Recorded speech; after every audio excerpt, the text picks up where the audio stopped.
Flamengo e Corinthians juntos ganham mais da metade do dinheiro distribuído pela Globo no pay-per-view. Como isso acontece e quais são os motivos que levaram a esse cenário, você confere a partir de agora aqui nesse vídeo.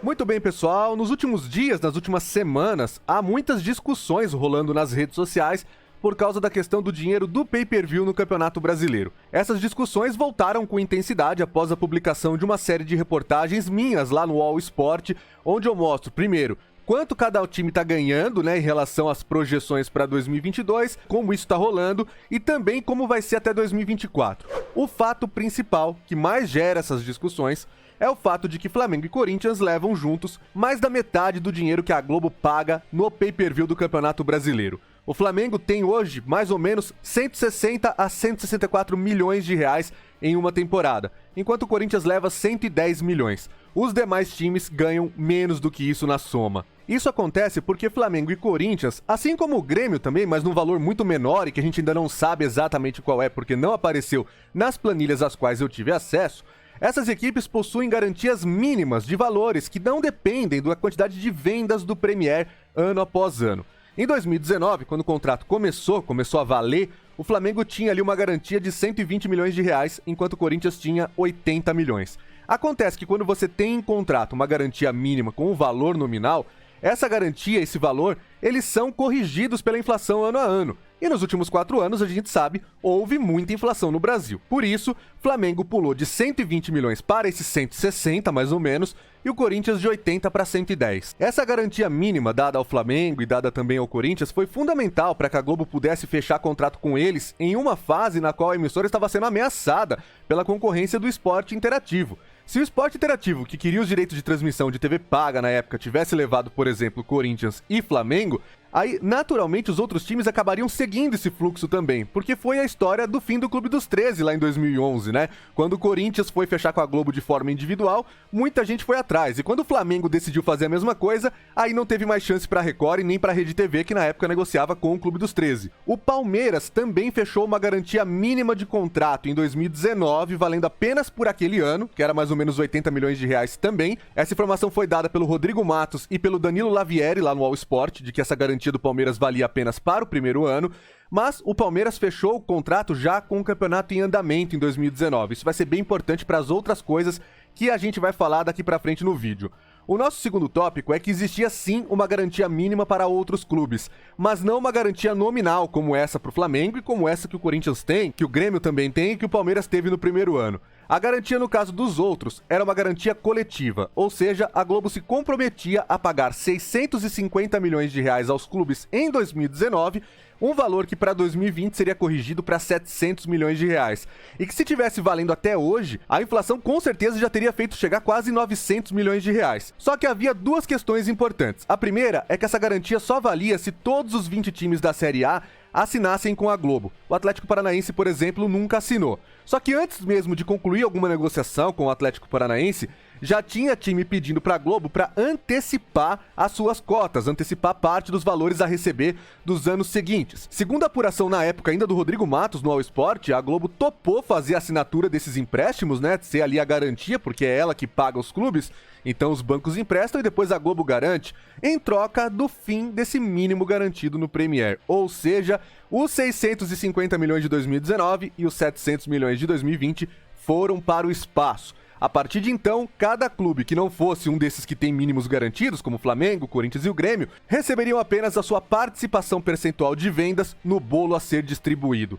E foi exatamente isso que aconteceu nos anos seguintes. Como vocês com certeza se lembram, em 2020 o futebol foi abalado pela pandemia da Covid-19, que paralisou as atividades entre março e julho. O Campeonato Brasileiro só começou no mês de agosto, isso também empurrou várias verbas para o ano seguinte, e aí muita gente, por causa desses 4 meses, da crise econômica, de não ter mais trabalho, de não ter mais dinheiro em casa, acabou cancelando o seu plano do Premier.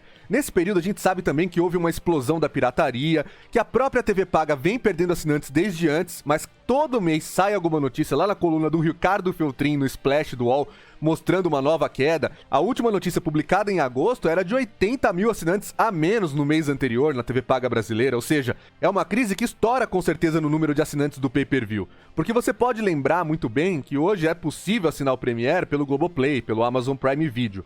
Só que também, segundo uma informação do Rodrigo Matos publicada ainda em 2020, a forma como os clubes são remunerados por essas vendas é diferente de uma venda na TV paga. Quando era tudo na TV paga, os clubes recebiam 38% do valor bruto que fosse arrecadado, ou seja, se as vendas fossem de R$1 bilhão, os clubes iriam dividir 380 milhões. No caso das vendas feitas dentro do Globoplay e do Amazon Prime Video, eles têm direito a um percentual de 50%.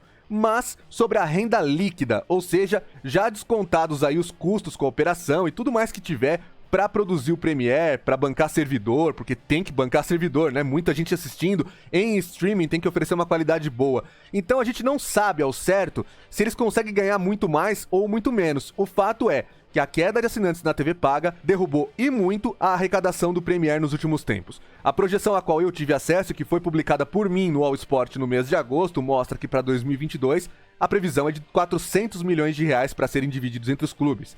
Pior, a projeção que circula no mercado hoje indica que até 2024 pode chegar a 300 milhões de reais. Só não vai acontecer isso se tiver uma grande onda de assinaturas, se a TV paga se recuperar nos próximos 2 anos, se a economia brasileira melhorar. Só nesse sentido, só nesse cenário é que haverá uma reversão do quadro atual. E quanto mais as vendas do Premiere caem em arrecadação, pior fica para quem não tem mínimos garantidos. Por quê?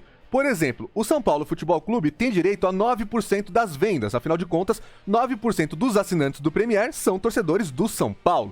Então, se o Premiere vai distribuir 400 milhões de reais em 2022, se essa projeção se confirmar, o tricolor paulista vai ter direito a 36 milhões de reais, 9% do total aí de 400 milhões. Se cair para 300 milhões em 2024, até lá, a conta já vai cair também para 27 milhões e não tem o que fazer.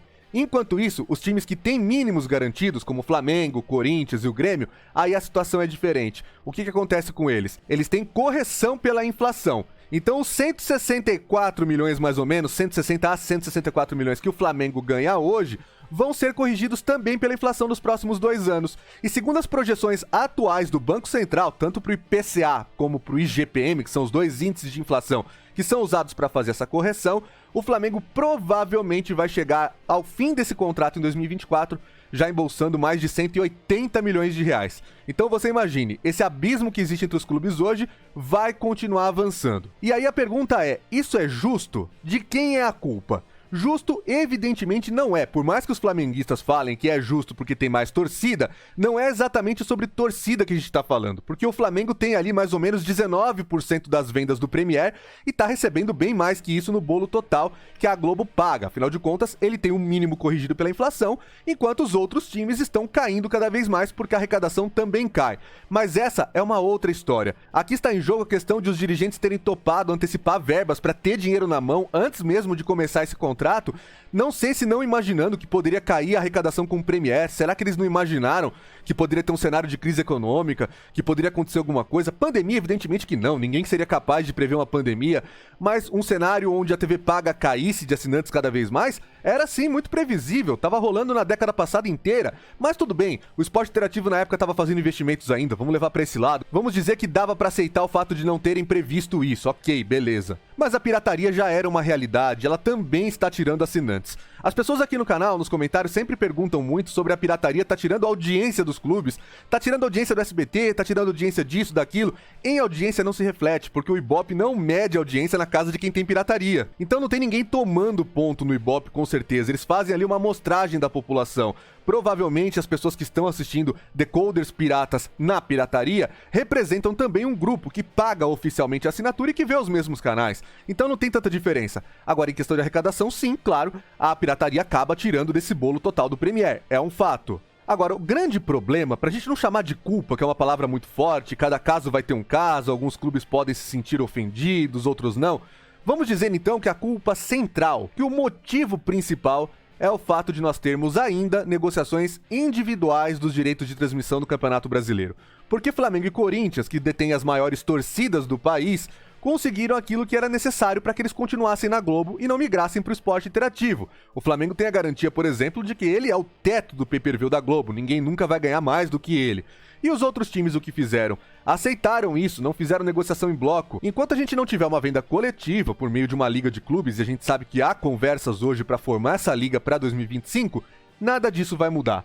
Para 2025, as informações que a gente tem, que foram publicadas recentemente pelo Rodrigo Matos no All Sport, mostram justamente que o pay-per-view deverá mudar e que ele deve entrar na receita total da liga, junto com TV aberta, com TV por assinatura, streaming pago, o que quiser, e aí a receita dele vai fazer parte do bolo total. E aí o número de assinantes, o percentual, a proporção de cada time no todo, vai valer naquela cota que hoje é pro número de jogos transmitidos pela televisão, né? Seria aí no caso naquele bolo que hoje é de 30%, não sei quais serão os percentuais, se eles chegarem a um acordo que eles vão escolher, cada grupo tá defendendo uma coisa diferente, mas isso é assunto para depois, quando tiver mais detalhada essa questão. O fato é, o que joga contra os times é a negociação individual. Uma coisa que começou sim com a Globo em 2011, quando ela rompeu com o Clube dos 13, na época junto com o Corinthians, depois com o Flamengo também, mas todos os times entraram, né? Todo mundo topou, saiu da negociação do Clube dos 13, não quis nem ouvir proposta da Record na época, a maioria deles ficaram com a Globo e hoje é esse cenário que a gente tem. É claro que eu sei que essa é uma questão que suscita muito clubismo por parte das pessoas, mas enfim, eu tô aqui com o trabalho de explicar a mídia esportiva. Tem alguma dúvida? Manda nos comentários que a gente vai conversando, porque afinal de contas, a verdade absoluta não existe, né? A gente chega à verdade, ou mais próximo dela, justamente debatendo, colocando aqui os nossos pontos de vista. Eu fiz isso com a apuração que eu mostrei no UOL nos últimos tempos, nas últimas semanas, e agora trago aqui pro canal de uma forma mais conversada, olho no olho com você que tá acompanhando, beleza? Então não esquece de deixar nos comentários, vamos conversando, se inscreve no canal, deixa seu like, manda o vídeo pros amigos que têm interesse nesse tipo de assunto. Esse é o blog do Alan Simon, o canal da mídia esportiva.